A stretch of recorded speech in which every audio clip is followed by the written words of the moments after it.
আষাঢ় মাসের মাঝামাঝি হতে চললো, তবুও খুব একটা বৃষ্টি হচ্ছে না। আমি আমাদের ছাদের ঘরে বসেছিলাম, আকাশ দেখতেছিলাম। এমন সময় দেখলাম সিঁড়িতে ধূপধাপ শব্দ হচ্ছে। দেখি পুতুল ঘরে ঢুকছে। সে হাজির হয়েই বলল, ঝটপট চল, অনন্য দাদু এসেছেন, তাকে ডাকতে বলল আমায়। অরণ্য দাদু, আসলে এটাই এর দাদু। পেশায় ছিলেন একজন ফরেস্ট রেঞ্জার। দীর্ঘ চাকরি জীবনে ঘুরেছেন অনেক জায়গায়। মাস চারেক পর পর আসেন। যখন এসেছিলেন তখন সমুদ্রগড়ের এক জমিদার দারুণ এক ভৌতিক অভিজ্ঞতা আমাদের শুনিয়েছিলেন। পটাইদের বাড়িতে পৌঁছে না পৌঁছে এত বড় ফোঁটায় বৃষ্টি নেমে গেল। বাড়ির সামনে বারান্দায় ইতিমধ্যে বাকিরা এসে উপস্থিত হয়েছে। সজনে খুব খেতে ভালোবাসে এবং যথারীতি একটি চিপসের প্যাকেট থেকে চিপস বের করে খেতে লাগলো। একটা চেয়ার আছে, সেটায় দাদু বসবেন। আমার আর পুহুল দুজনের বসার চেয়ারের সাথে কফির কাপ হাতে নিয়ে অরণ্য দাদু এসে বসলেন। বসার পর আমাদের দিকে তাকিয়ে বললেন, তারপর কি খবর সবার? পড়ালেখা কেমন চলছে? সবাই মিলে বললাম, ভালোই চলছে দাদু। বাহ বাহ, বেশ। তারপর সজনে, তুই কি নতুন কোনো খবর খেলি, কি পুরনো গুলোই জবার কেটেছিস? সজনে চিপস চবাতে চবাতে বলল, আমি কি গরু যে জাবর কাটবো? ওটাই এই সময়ের পেছন থেকে কেউ বলল। সজনকে রাগিয়ে দেওয়ার তাল করছিল, কিন্তু আমরা ওকে মানা করলাম। অরণ্য দাদু কফির কাপে চুমুক দিয়ে বলল, চল আজকে অন্য গল্প শোনাই। তখন আমার পোস্টিং ছিল সুন্দরবনে চামড়ার এক অফিসে। তাহলে আজ তোদের অন্য গল্প শোনাই। আমাদের ভারতবর্ষে সুন্দরবনের মতো একটা জিনিস আর এটাও নাই। আমি যে সময়ের কথা বলছি তখন সুন্দরবনে বাঘের উপদ্রব এখান থেকে অনেক বেশি। আমার এলাকায় শুধু বাঘ নয়, তার সাথে চিতা শেয়ালও ভীষণ জ্বালাচ্ছে। কিছুদিন আগে এখানের একটা বেশ পরিচিত পুরনো বাঘের মৃতদেহ আমরা পেয়েছিলাম। চোরা সাকুঙ্কিদের গুলিতে বাঘটি মারা যায়, কিন্তু গার্ডরা এসে যাওয়াতে ওরা দেহটা ফেলেই পালিয়ে গিয়েছিল। তা একদিন অফিসে বসে বিকালে কাজ করছি, এমন সময় এক গার্ড এসে বলল, স্যার আপনার ফোনে ফোন এসেছে, বড় সাহেব ফোন করেছে। চামড়ার অঞ্চলে বড় কর্তা অসীম গঙ্গলি বেশ রাশবাড়ি মানুষ, কাজে একটু গাফলতি দেখলে ভীষণ খুঁতখুত করেন। আমি তাড়াহুড়ো করে ফোন ধরলাম। ফোনে বড় সাহেব আমাকে জানালেন যে দলটা সেদিন বাঘটা মেরেছিল চল মারফত খবর এসেছে, সে আজ তেঁতুলিয়া বাড়ির চরের সাথে সবাই। আমি যেন একদম দেরি না করে সেখানে পৌঁছে যাই আর ওদের গ্রেফতার করি। আমি জানিয়ে দিলাম একটু পরই বেরোচ্ছি। দাদু এই পর্যন্ত বললে সঙ্গে সঙ্গে একটা কান ফাটানো আওয়াজে বাজ পড়লো কাছেই কোথাও, আর পরাদাইসে এফ অল লাইটটা ধপ করে নিভে গেল। লোডশেডিং মেঘের জন্য অনেক তাড়াতাড়ি অন্ধকার নেমে এসেছে আজকে। কিছুক্ষণের মধ্যেই পড়াইদা এর দিদি এসে একটি বড় বাটিতে করে মুড়ি মাখা ও দেওয়াল গড়ি রেখে গেলেন। দাদুও চেয়ারে নেমে এসে এক মুঠো মুড়ি মুখে দিয়ে আবার শুরু করলেন। তারপর ফোন পাওয়া মাত্রই দুজন ফরেস্ট গার্ড নিয়ে বেরিয়ে পড়লাম।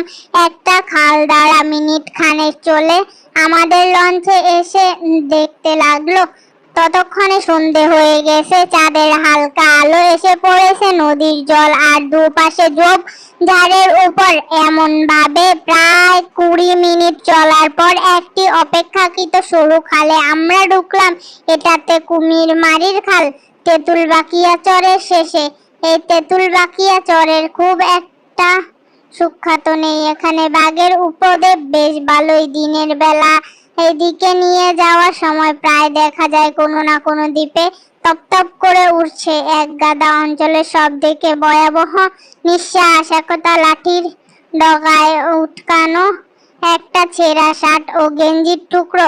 আমি জিজ্ঞেস করলাম, দাদু ওই চিহ্নটা কেন সব থেকে ভয়ানক? দাদু বললেন, আসলে তো জানিস তো ওখানে মানুষের জীবন খুব একটা সহজ নেই। এই নিশানাটা এদিকে যেমন ভীষণ কষ্টের, সেই রকম আবার সাবধানেরও। আসলে কি বলতে, যদি এই মানুষ কোনো দ্বীপে বাঘ নিয়ে যায়, মেরে ফেলে, তাহলে তার দলের সাথীরা তার একটা কাপড়ের টুকরো লাঠির ডগায় আটকে সেটাতে পুঁতে দেয়। তার মানে এখানে বাঘ মানুষ মেরে ফেলেছিল। তা শোন, তারপর সুন্দরবনের অনেক দ্বীপে অনেক ভাঙাচোরা কুঠির বাড়ি আছে জানিস, বেশিরভাগই হ্যামিল্টন সাহেবের আমলের তৈরি। এই তেঁতুলিয়া বাকিরা আমরাও সেটার দিকে এগোলাম। চারদিকে বুনো হেতাল গড়ান এর ঝোপ, এর ভেতরে সন্ধ্যের অন্ধকার একটা প্রাচীন জনতের মধ্যে দাঁড়িয়ে আছে বাড়িটা। দরজা টরজার কিছুই নেই, বাড়ি পুরো ফাঁকা। চারো শিকারি কেন, কয়েকটা ইঁদুর চেকামাকি ছাড়া কিছুই নেই। আমরা তো দেখে বেশ একটু ধমকে গেলাম। তাহলে কি আমরা আসবো এটা ওরা আগেই জেনে গেছে? যাকগে, এতটা এসেছি অপেক্ষা করেই যে তিনজন মিলে একটা ঘরে বসলাম ঘাপটি মেরে। আমার সঙ্গে দুইজন গার্ড ছিল। তাদের একজনের নাম বিকাশ প্রামাণিক, আরেকজনের নাম ইসমাইল। বিকাশ আগে ছিল বাউলে, তার একমাত্র ছেলে তাকে ভাগে নিয়ে যায়, তারপর সে ফরেস্টের চাকরিতে যোগ দেয়। ইসমাইল আমাদের লঞ্চের ড্রাইভার। সন্ধ্যে ড্রাইভার হতে জঙ্গলের চেহারা পাল্টে গেল। বাহিরে গাছপালা, ভেতর থেকে নানান পোকামাকড় ও ঝিকিমিকি শব্দে আমাদের কানে আসছে। দূরে কোথাও হরিণ ডেকে উঠলো শুনতে পেলাম। টর্চ জ্বালিয়ে ঘড়িটা দেখলাম, এবার 8টা বাজে। এই পর্যন্ত বলে দাদু থেমে জল খেলেন কিছুটা। আমরা তখন সবাই ঘন হয়ে বসেছি। ভেজা ঠান্ডা হাওয়া দেওয়ালের গড়িতে আলোতে একটু কাঁপন ধরিয়ে দিল। আমার সাথে ছায়াগুলো কেঁপে গেল। দাদু একটা মৌরি লজেন্স মুখে দিয়ে আবারও কথা বলা শুরু করলেন। আমরা তো বসে আছি আর বিকাশের মাঝে মাঝে জানালার দিকে উঁকি মেরে বাইরেটা দেখছে। আমি তাকে মানা করতে যাচ্ছিলাম, তখন আমার মনে হলো বাইরে বড্ড বেশ চুপচাপ হয়ে গেল। সব পোকামাকড়ের আওয়াজ যেন চলতে চলতে বন্ধ হয়ে গেল। ঠিক এই সময় আওয়াজটা শুনতে পেলাম আমিও। বাইরে খালের জলের ছলাৎ ছলাৎ শব্দ ঝাঁপিয়ে ঝাঁপিয়ে আমাদের কানে এলো। এক কতটা অস্পষ্ট ফ্যাসফ্যাসে কণ্ঠস্বর, কে যেন হাহাকার করে ডেকে যাচ্ছে, বাবা এই তো আমি, তোমার গেদাই, আমার কাছে আসো বাবা। যেন আমার আশেপাশে হেতাল গড়ানোর ঝোপের ভিতর থেকে হাওয়াই সেই আওয়াজটা আমাদের কানে পৌঁছে দিচ্ছে, যাতে তাকে দিতে পারি, না দিয়ে একদম উপায় নেই। ইতিমধ্যে বিকাশের দেখে মুখ চুকে ভাব বদলে গেছে। সে একবার বাইরের দিকে তাকিয়ে কেন যেন খোঁজার চেষ্টা করে, তারপরে দাঁড়াই গেদাই আসছি বলে ছুটে বেরিয়ে গেল ঘর থেকে। সঙ্গে সঙ্গে দেখি ইসমাইল, সর্বনাশ স্যার, শিগগিরই আসুন।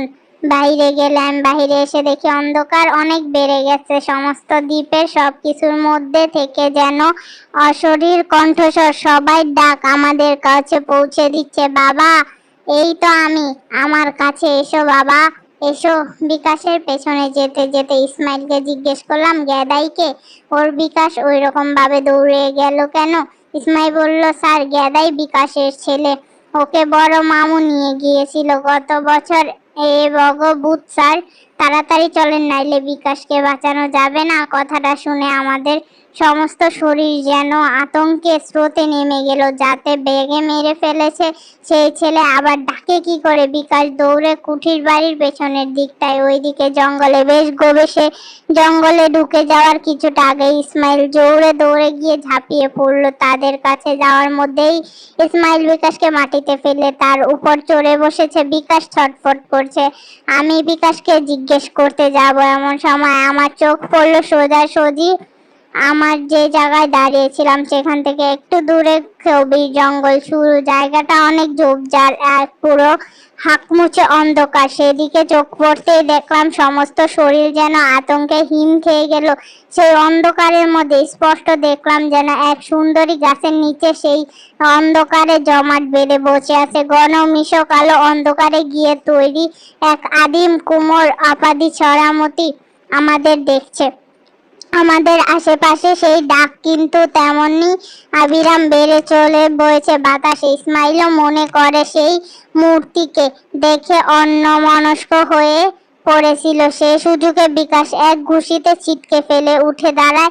আমি তখন নড়তে পারছি না, পা দুটো অসম্ভব ভারী মনে হচ্ছে।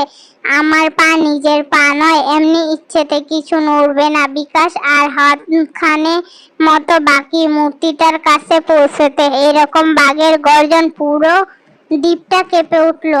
আর মুহূর্তের মধ্যেই ওই মূর্তিটার পাশ থেকে একটা বাঘ এসে বিকাশের ঘাড়ে পড়লো, আবার পলক ফেলার আগেই তাকে নিয়ে উধাও হয়ে গেল। আর আমরাও চোখের সামনে ঝাপসা হয়ে এলো। আমরা সবাই, ওর ঘা ঘেমে গিয়েছে দাদু থেকে সবাই বলে উঠলাম। তারপর তারপর তারপর জ্ঞান ফিরলে দেখি ইসমাইল খাল থেকে জল এনে আমার মুখে জল দিচ্ছে।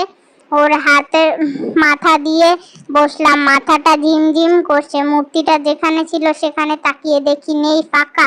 এক ঝিঝি পোকার ডাক আবার শোনা যাচ্ছে। বিকাশের দেহটা অনেক খুঁজলাম কিন্তু পেলাম না। আর তারপর ফিরে এলাম এখান পর্যন্তই। বলো দাদু চুপ করলেন। বৃষ্টি পড়লে তারা সেরকম বেশি না এখানে। হালকা বিদ্যুতের আলোতে এক ঝলক পটলের রমন ফুলের ঘেরান পেলাম। এটাতে জিজ্ঞেস করলো দাদু, বাঘ ওখানেই ছিল? ও তোমরা টের পাওনি? দাদু একটু হাসে বললেন, আমি বলেছিলাম কিছুদিন আগে এলাকায় একটা বাঘের মৃতদেহ পাওয়া গেছিল।